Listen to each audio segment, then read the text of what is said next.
about it. Hello, humans. Hello, everyone. Welcome to another edition of This Could Be a Book Podcast. THIZCUDBABOOK. Lord have mercy. You know what? Honestly and truthfully, sometimes it is very hard for me to spell that because it's not spelled correctly. Like in This Could Be a Book, which is crazy to me.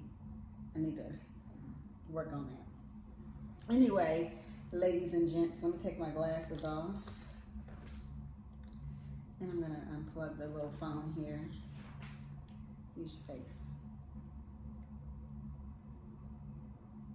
I'm going to read something. This episode, ready? Mm-hmm. This episode is called The Mother Wound. Have you heard of that? The Mother Wound? Yeah, Before Talking to Me. Had you heard of The Mother Wound? No. Before probably summertime.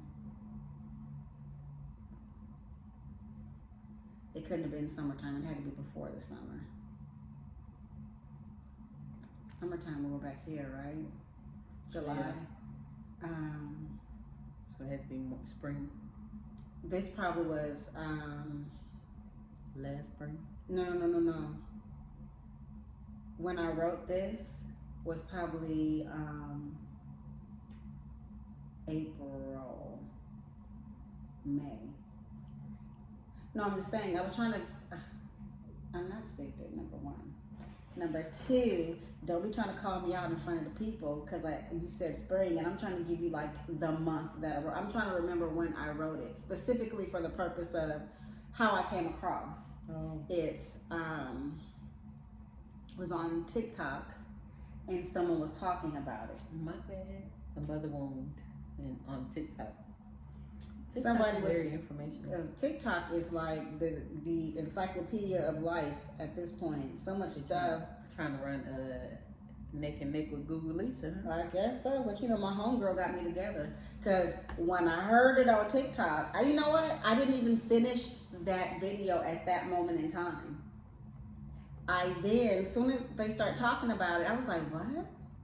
Boop! I ran to my homegirl Google Lisa to see what she said, right? And Google Lisa said, the mother wound is an attachment trauma that creates a sense of confusion and devastation in the child's psyche. It instills deeply rooted beliefs that makes the child feel unloved, abandoned, unworthy of care, and even fearful of expressing themselves.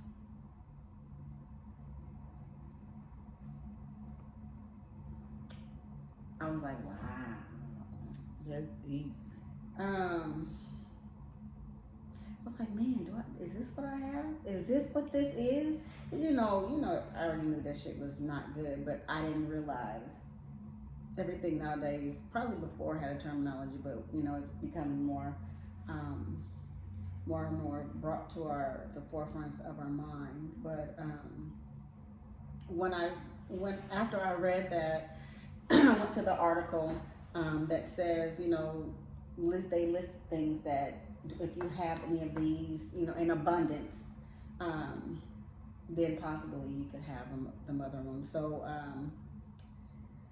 paralyzing perfectionism, lack of self-confidence, a cruel inner dialogue that belittles and berates, lack of motivation to start and or complete new projects, deeply rooted feelings of unworthiness, fear of becoming a mother, a belief that nothing will ever be good enough, self-sabotaging patterns, and interpersonal relationships.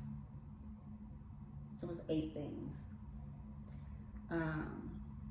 And like I said, and also because I'm reading this now, but I wrote this back in, springtime. And I'm not going to change what I wrote because I think I said this before. it's how I felt at that time. And so even though I may not have the same process, whether it's better or worse, it was still my thought process and feeling and emotion at the time. And so I don't want to change that. I either want to say you're getting worse or you're getting better. Yeah.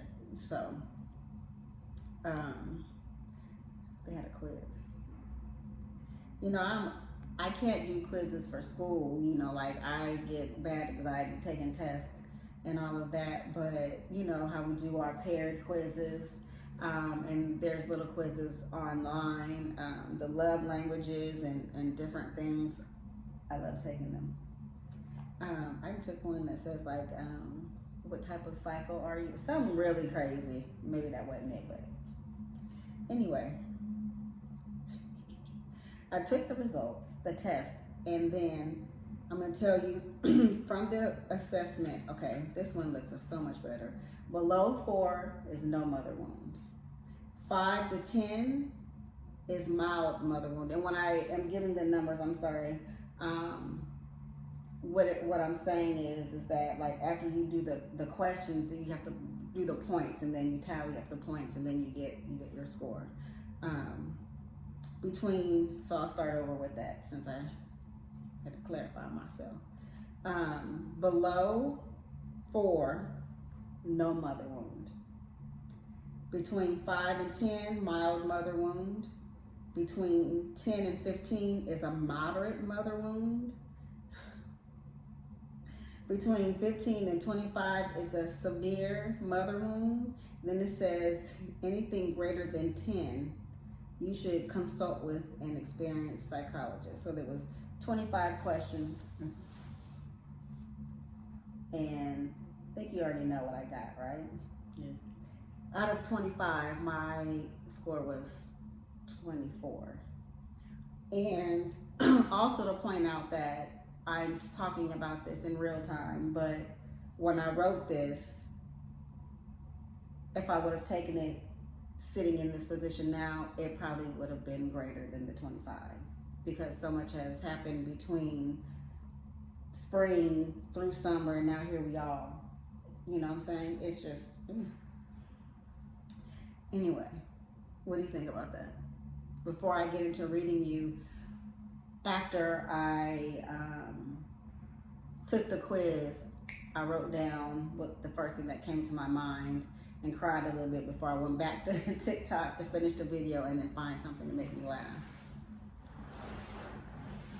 24 to 25 is what? Severe mother wound. But it says anything greater than 10 and you should consult with an experienced psychologist. Yeah, but what was your immediate reaction to receiving 24 out of 25? Was it like a gut kick, a punch, or was it like I knew that, so it just made you feel worse because you knew that? Here's the thing though, even though I know it, it still sickens me to my core. For it to be confirmed. Yeah, because it's almost like, you know, before and not that, you know, confirmed as far as reading and whatnot, you know shit is bad, but you're just moving through. And then when it's presented, facts is presented to your face, then it's just like, you have to deal with it.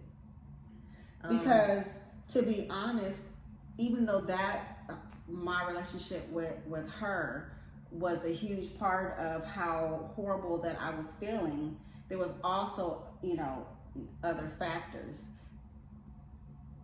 I didn't deal with how I felt probably until I started counseling. And even then I dealt with it for that amount of time, but it wasn't like how I've been as of late, like putting my phone on do not disturb, doing more journaling, doing more trying to meditate even though my thoughts are running wild, you know, just more sitting still and trying to figure out how to get my mind back. And even though I'm I mean, I still am a little ashamed of Humpty Dumpty because it should have never gotten that far. I feel like day by day, I'm making effort. I'm making some type of effort all day. You know, even if it's just falling asleep. Because like I said, I didn't, what day was that? And I said I was waiting for an email and I woke up hours later. Didn't realize I had fallen asleep. That was Tuesday? Yeah. Because sometimes my body does need to reboot, especially because I still don't sleep correctly all the time. But I was really like, damn. I felt dirty. You felt dirty? I felt taking dirty. The quiz? No, the results. How did it make you feel for there to be a defined name to what you were feeling? That part, it gives me a starting point. So I can start to work my way through it, even though I'll be doing it alone, so to speak. Because typically, you know, you work with that person that who's traumatized you, you know, and you have those conversations and, you know, you start building those blocks of forgiveness and trying to move forward. But when you do it alone, it's almost like, you know, you building all the shit by yourself. Not that, and I know it sounds like, you know, you here alone, you gotta do all the shit by yourself, but you don't get the answers that you seek, and then sometimes that shit is heavy. Yeah. You cannot, I mean, and speculation is still just that, speculation. Especially for me, I like facts. I don't deal well in limbo. I know you and I have talked about this before. If I have to question something or something is feeling off, bye. Like if I feel like I'm in limbo or there's some type of uncertainty and we're not working through it, I bolt. And I'm a hurdler, so I can jump over shit as it's thrown at me as well. If that makes any sense. So, yeah. It's still tough. It's like building a pyramid with just you. And I haven't even gotten all the way around with the blocks. My cement is still not even, I mean, it's firming, but it's not solidified just yet. Did that answer your question? Long-winded as it may be. Yeah. I guess that could be one of your icks, that I'm long-winded. Yeah. I'm a storyteller. Yeah. So I'm just going to read this all the way through.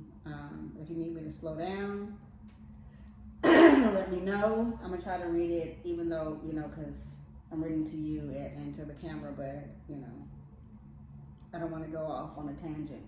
And we can discuss it when I'm done. It's not that long. Okay, you ready? Yes. This is what I wrote down the first day. I mean, not the first day, the first moment that, you know, after I read that. Gotcha. Thank you very much for having me. The first time I had an inkling that she didn't like me, like as a person and her daughter, I was like 6 or 7. I remember her coming to pick me up from staying at my grandmother's house, my grandparents' house rather. It was just a feeling when she looked at me and said, "Let's go." And I started crying again, asking if I could stay. I don't want to go. Why does Brian get to stay and I have to leave? No real response was given. I cried all the way home, then blank. I have missing gaps in my childhood memories that have started to come back to me. I used to think that I didn't have these memories because I didn't take part in anything or I was always in my room listening to music. We'll circle back around to that, the listening to music thing. But I've learned that it's a trauma response that I call, please don't let me remember. Some days I want to stay in trauma mode so that I don't feel these freezing feelings that I have been dealing with. Then I remember operating about life in trauma mode has me mentally paralyzed most days at this moment in time. Now I give myself a certain amount of time to feel the ugliness, then start to change my negative thinking.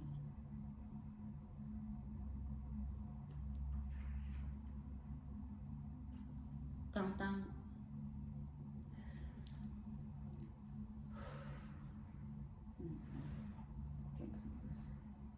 That's a lot to unpack.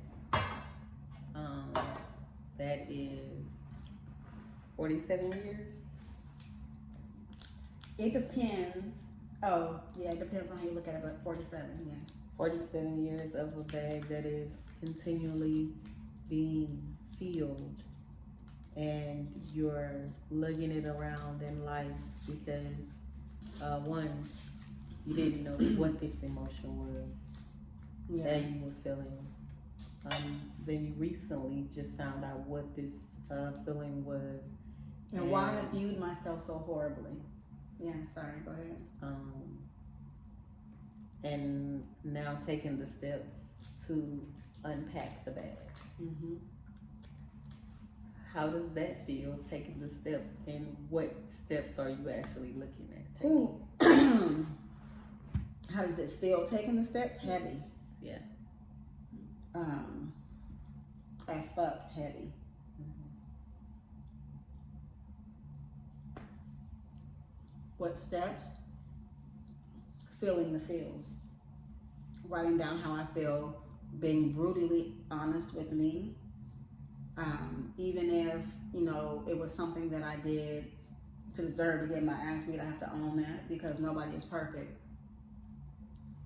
But really just not saying you were the one that fucked up and don't worry about it. If that makes sense. Because I'm quick to say, okay, clearly she was right, I was wrong. And then I forget about it, but that's also a trauma response. Because, as a kid, I didn't really have that say so. And whenever I did get in trouble, which was all the time, there was no defense for me. It was always that person was right and I was always wrong. So now I see it in my everyday life, especially when I just want the conversation to end, or I feel like it's just never going to get resolved. Okay, you were right, I was wrong. Let's just move on. Because I'm used to that, living in that emotion.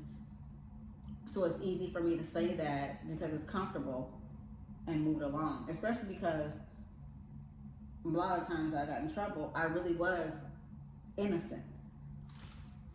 My brother did a lot of shit that I got in trouble for. And it was never, let me give her the benefit of the doubt. It was always, no, you're wrong. You're wrong, you're wrong. So I always feel like, okay, then I'm wrong. Which is horrible because most of the time I'm right. And also the trauma response, kind of, is that I don't really do the he say, she say. So you and I have a disagreement.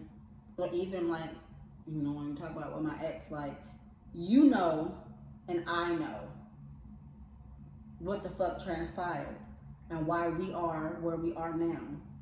It doesn't matter what you say to anybody else. Well, number one, because if they're listening to you and entertaining you, they're going to believe whatever you say. So when I was younger, in the sense of, even though I'm telling you and I'm begging you and I'm telling you I didn't do it, you just don't remember. So now it's a wasted emotion. So I guess that's one good trauma response.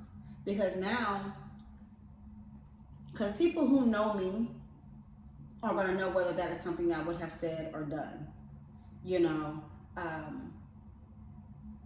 and then also, you have to answer to God for the shortcomings just like I do. But the amount of shortcomings and then the backlash of you trying to cover your bases also is horrible.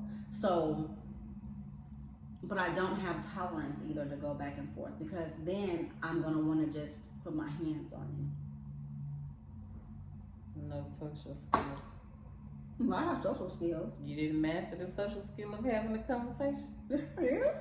If you want to put your hand on me, Mm-hmm. how does having a conversation end up with your hands on me? Physical. But I do have a question. Thank So, you. For your question. what do you say to the response of maybe that's just your perception of how things took place? To whom? To you. That's your perception of what took place. Like, it wasn't always your fault or always you who got blamed, but maybe you just felt that way. No, it was facts. Okay. And, I know I was told at a young age, don't throw a stone and hide your hand. Correct? You and I have had this discussion. And I was I probably was a little bit older than Xavier. Like, Xavier will be 5 this year, so 5, 6 years old. I was a little kid. And you know the whole story about trying to get people in trouble. But, so from that point moving forward, if I did something, I'm going to admit that I did it.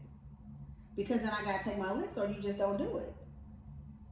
I mean, if that's the case, we can go rob some banks and go do other, because we just gonna lie, right? And we could or could not get away with it. Not anything to that extreme, and it doesn't have to be, but I'm not gonna basically lie to get myself out of anything. And there were times where I know that I was being bad, you know, go to school and talk a lot and be disrespectful to the teacher, and I come home and get a whooping.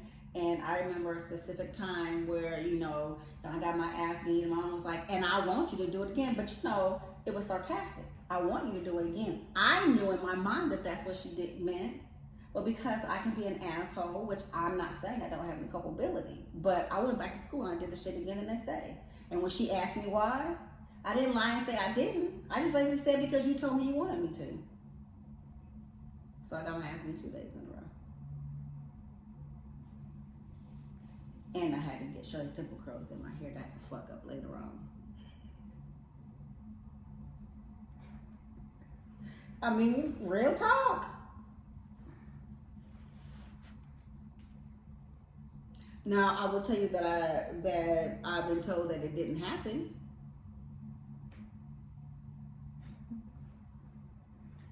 Do you have any evidence to the contrary? Can you see the scar on my eye? Yeah. So I was in high school when I got this scar. I was in the 9th grade. And in the house that we lived in, it's the front door, you walk in and it's some stairs. And then like a little turn and you walk up some more stairs. And then it's a hallway, but in the middle of that hallway is cabinets where like you put the sheets and covers. So there were some sheets and covers or whatever. The audience can't see, but you see how that is built like that over there, and it's flat? It was flat like that, and you can iron your clothes and whatever it is that you were gonna iron. And I just come home from school and she was ironing something. And, you know, I walk up the stairs and I'm like, hey, how are you? Bam, punches me in my eye. That was the first time that I had to lie to my high school about why I had bruises. Which is probably why she transferred from one school. Never mind, we're not gonna talk about that. But when you start remembering things, having these conversations, I start putting like 2 and 2 together. Anyway, wow. But yeah, that's how I got the bruise. My eye was black. And I don't know if she probably had a ring on or something, but it, you know, it kind of cut. And so there's that, that's where I got that. Why are you looking at me like that? I never knew that until just this moment. One thing that we often talk about is that our childhoods were not the same. No. I didn't get straight punched in the eye. I mean, I got the heel and the picture frame. You know, but you know, parents will beat your ass with anything they can put their hands on. I don't remember an extension cord whooping, but I got the I belt. got the extension cord. I but- got the switched. Yeah, I got the switch. Braided though. Yeah. Oh, Corey definitely got the braided. My brother was amazing as a child. Did he learn? No. He's still antagonistic to this day. He's a sage. Petty. But my life experiences are completely not the same. I think if I were to take the mother wound test, You'd I'd be probably, before 4? Below No. 4? I may score somewhere between a 5 and a 10, just because, you know, generations raise their children like these generations raise their children, and then it's just a cycle of generations raising their children. Though my mom does have some social skills that she needs to master, overall, she was amazing. Especially being a single mother, raising 3 kids on her own. Once my father died with a special needs child in the home. Shout out to Monique. We were talking about her earlier. A lot of it was that my mom wasn't even at home a lot because she had to work to take care of us, you know. So we were definitely the definition of latchkey kids. Yeah, but that's also part of the reason why you're not as playful.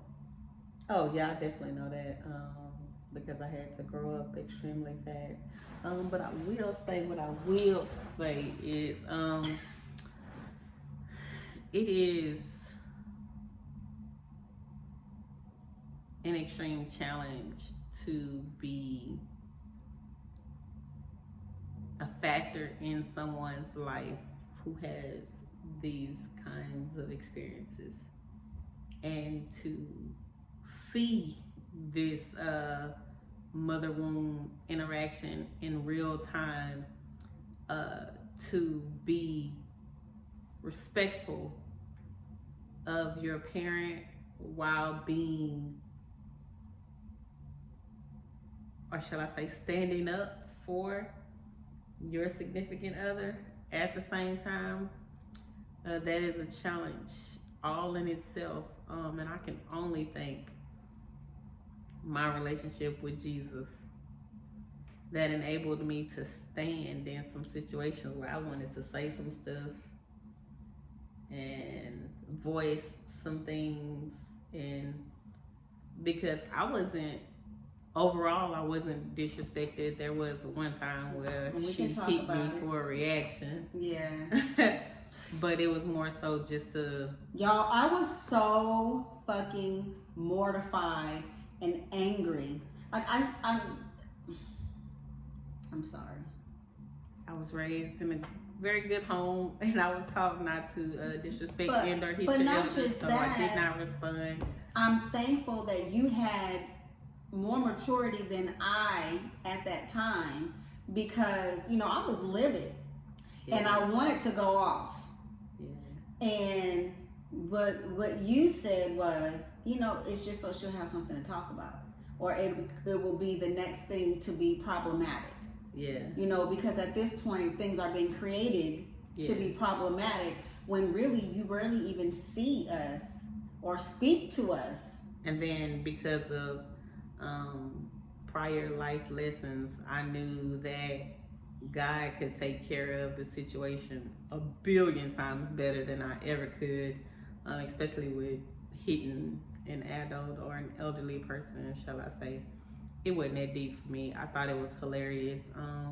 It was that deep for me, though. I thought it was interesting in the dynamic of the relationships between them two, because it really had absolutely nothing to do with me. I was just a pawn in the situation, and just thankfully enough that I was mature enough at that time to know the position that I played in that particular interaction. But as a partner of someone who's going through that, oh my God, baby, I was praying and praising. Wake up early and be praising outside on that back patio, that, what you call it, pergola, balconies, a bunch of wood in the back. Turning on my praise and worship music and like truly believing that God was going to work it out. Jesus, I need you to come, and I need you to come right now and make a shift, make something happen, because this isn't what you told me that life would be. And I'm standing on your word, and I need you to have a ram in the bush, and that ram needs to come through the bush. Right now, on my way to work, on my way home, while she's asleep, praying over her, speaking it as if it was so, even though it wasn't. And then it worked itself out. And yeah, man, amazing. Yeah, because just like you were praying, you know, especially, you know, when me and Mazepin would be out at, you know, because I'm always up at 3 o'clock in the morning. So at 3:30, she's going outside to potty and she's chasing squirrels, and I'm, you know, I'm laughing or whatever, but I'm also, you know, praying, and I'm, you know, asking Allah and the universe, give me some type of reprieve, because it's not going to end well. I can't do this for a year. And yes, year is going to go by fast, but can you imagine all of the shit that could have happened? Because I was already at my wit's end. So I was even almost to the point where I don't even really want to be cordial with you anymore.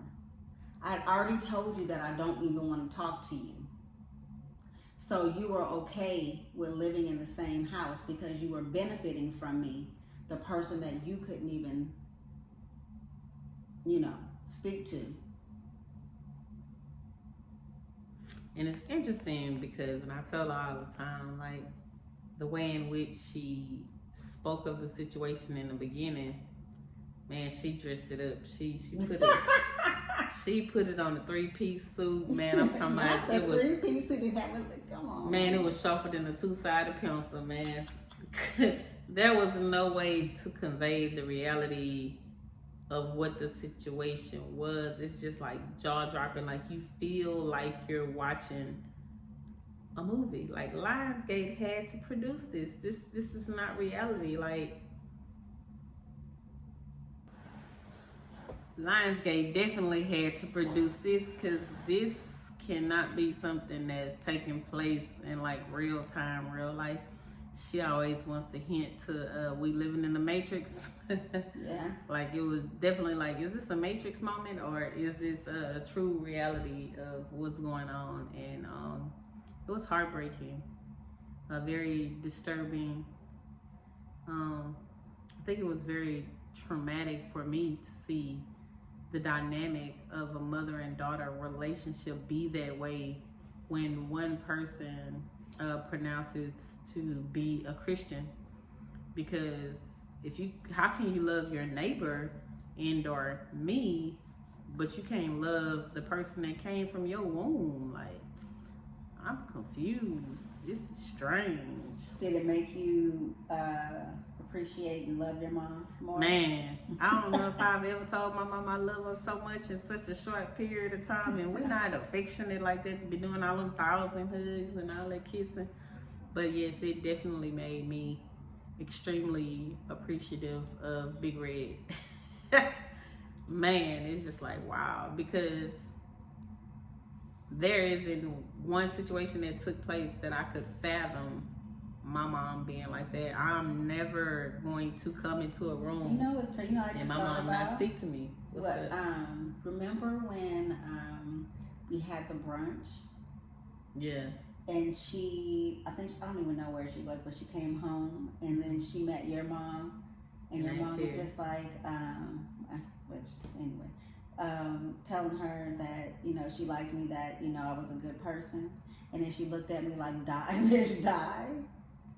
Yeah, Aunt Terry was ready to. She was ready to pounce.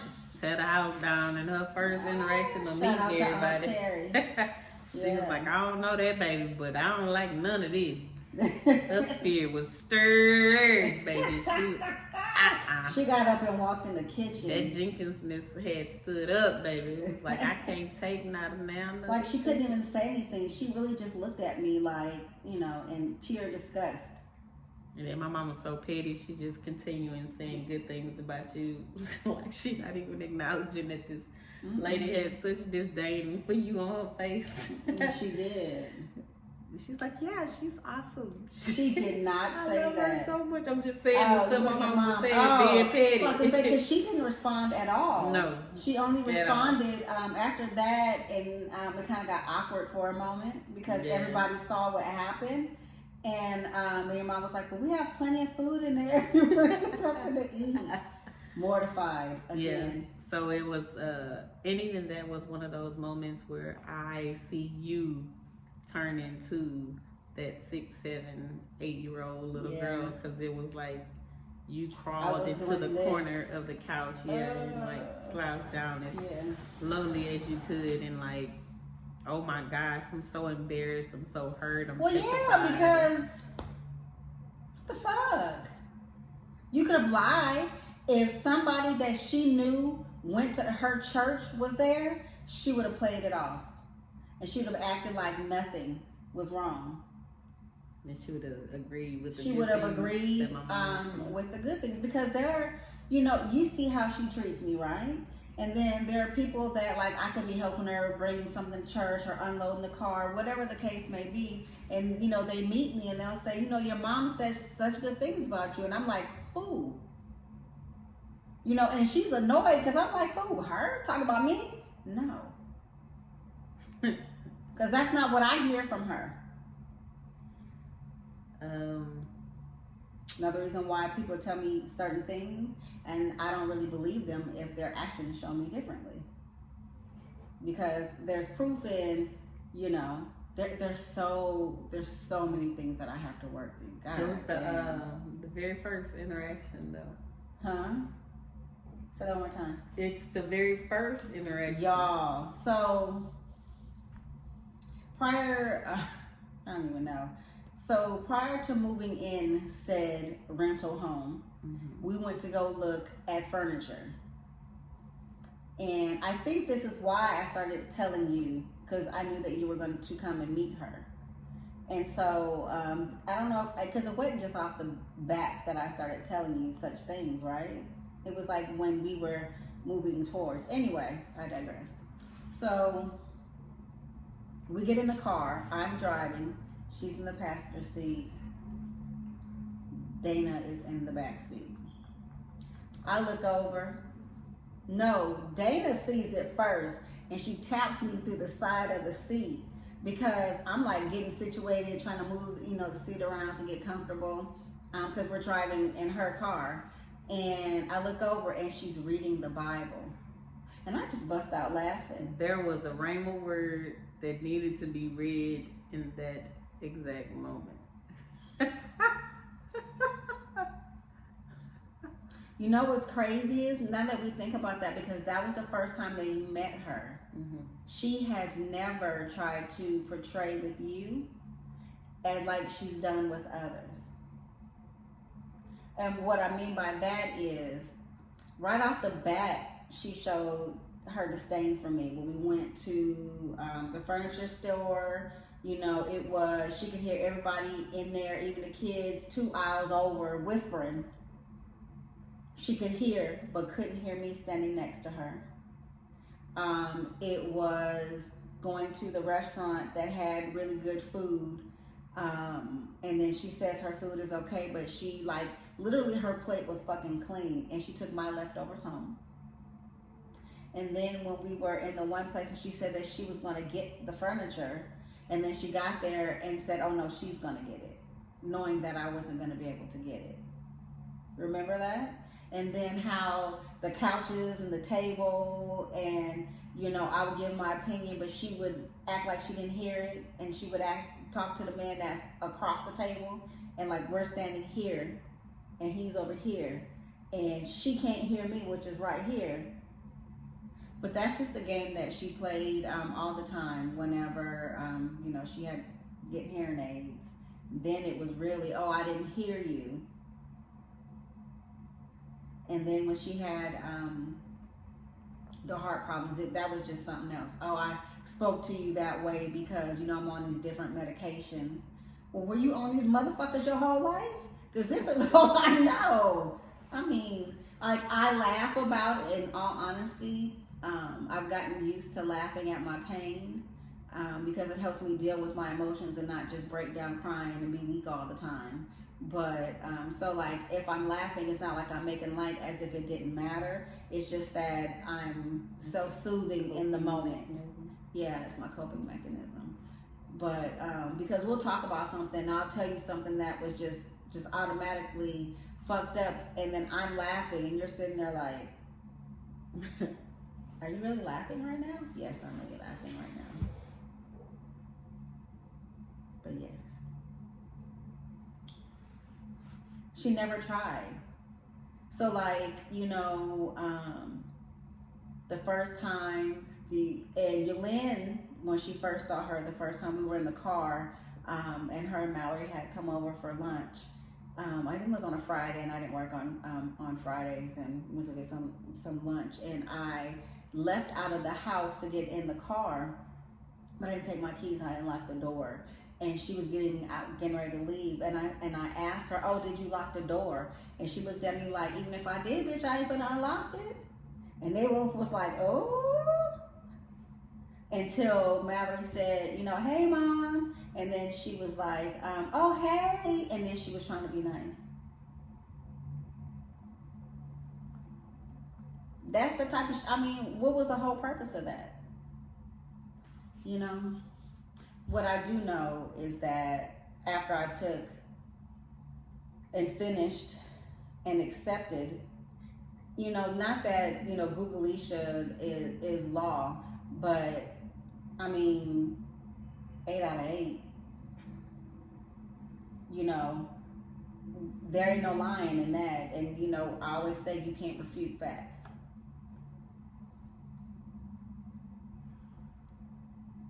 It made a lot of sense as to why I think about myself the way I think, like in moments. And it's crazy because I like me and I love me, but I hate me at the same time. Like in here is the coolest person I know, but I don't share that person with everybody because I had to hide it because, you know, nobody, you know, I'm a big kid and nobody 100% likes that. And so when you learn to hide it, or it's easy to shift it because it's always an annoyance to people. So it's easy to be funny with those who appreciate it. Unfortunately, but not unfortunately, Mazza gets the brunt of it, especially when we are at home alone. And I don't have to worry about being judged about some of the things that we do and how we be acting through the house.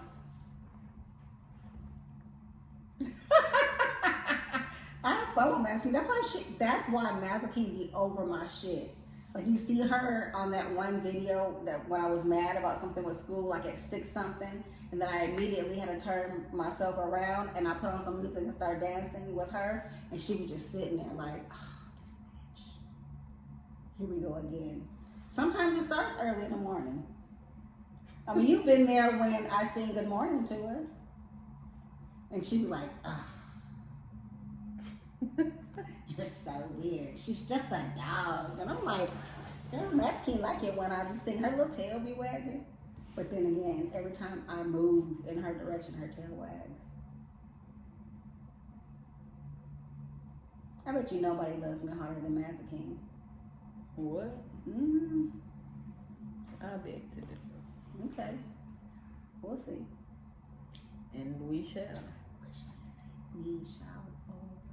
So, we really found out what the mother wound is. You took a quiz on the mother wound. Yeah, I did get upset. And you are taking steps towards healing. Yeah, because there's your mother so much.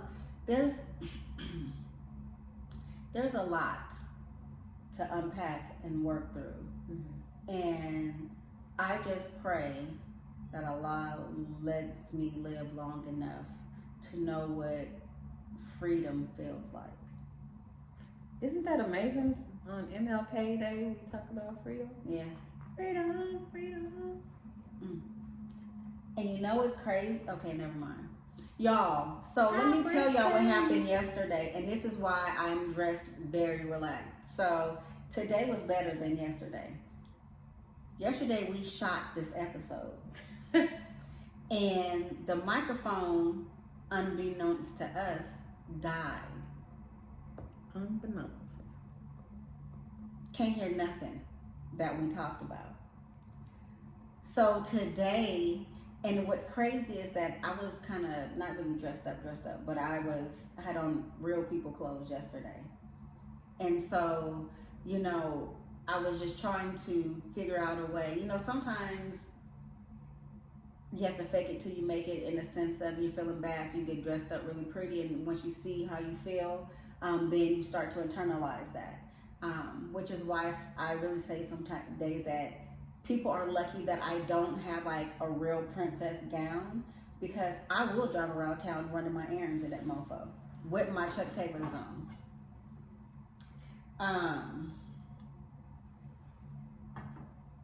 Don't laugh. I was so emotional yesterday. I was exhausted after that. And not like I'm still gonna be exhausted after this today, but I was able to handle my emotions more. Also, I'm dressed so relaxed that it's making me more relaxed than I was. But also, I probably would have been a blubbering fool had it not been so cold on the roof. And you can't let it out because the tears would have been frozen on my face. It was cold as shit on the roof yesterday, y'all. It was an experience. I think maybe, you know, how we believe everything happens for a reason. Oh, absolutely. I think that just that moment of getting it out was a release in itself. Mm-hmm. And restating it. And I'm still super emotional. Yeah. I'm just it's just soothing, like, you know, in like, real time. Like it's like you know, that little mirror maze thing where you go through and then you keep going through and you go through. It's kind of like that. Like you're opening the door, you opening the door, you opening the door until you finally get through John Wick, and you finally get through to the other side. You know, I think a lot of traumatic experiences will be that way from to overcoming. It won't just be a one conversation and a one time talk with a therapist and a one schedule. You know, one time, this is my yearly. This is what I'm gonna do to be better. You know, it might be. So we don't call it a diet. We call changed eating habits. Because we want to live like this forever beyond whatever time a diet is. And so I think that's how coping and dealing with trauma is going to be. You know, this could be a book starts with healing past traumas through conversation. So that's the start. But, you know, you still have to seek counseling. You still have to work your faith. You know, put your faith into action. You believing that you will overcome this, that you shall overcome it. You have to work your faith by being intentional and manifesting those things. You know, manifesting that you are climbing over that mountain, or manifesting that you are jumping over that particular hurdle. But even in jumping over that hurdle in the 300 race, you still have how many more hurdles to jump? Is that not life?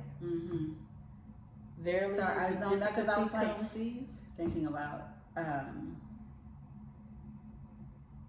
how amazing it is to have the opportunity and to take the opportunity that has been presented to me to get through this, so that I'm not just living out my days, you know, in the state of mind that I was previously in.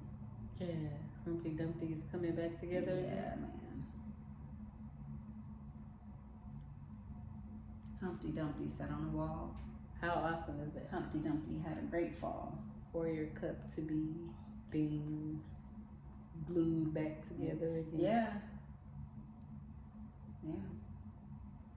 And glued like it was never broken in the first place. Scars will still be there though, because it reminds you The scars remind you, so the scars will remain, so that I don't fall back into the same pattern. Because it's harder to change, you know, than to remain even in a state of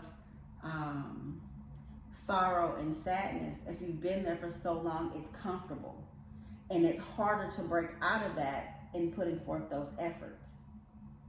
So sometimes that's why when you talk about people changing, you can't change for anyone but yourself, because when you change for someone else, you can only do it for so long, and then you fall back into what's comfortable.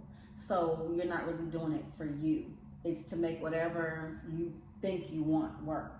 So when you put in the effort for yourself, now sometimes there are some people that falter, but for like me, if I see the other side, or when I see the other side, why am I gonna go back to that? Why would I go back to that? It's comfortable. Yes, but comfort is what got me the scars. And if I don't like the scars, as cool as fuck as they are, then I gotta stay on the right path. I can't be switching up sides. And not saying that it'll never happen, but at least now I'm like, no. Get your ass up, because you know where you could go. That's what's up. That is the mother woman. And you know what? Y'all take the, you gonna take the mother one? Yeah. Do you want to take the mother one? I don't have a problem with taking What the happens mother if you one have test. more than 10? What you gonna do?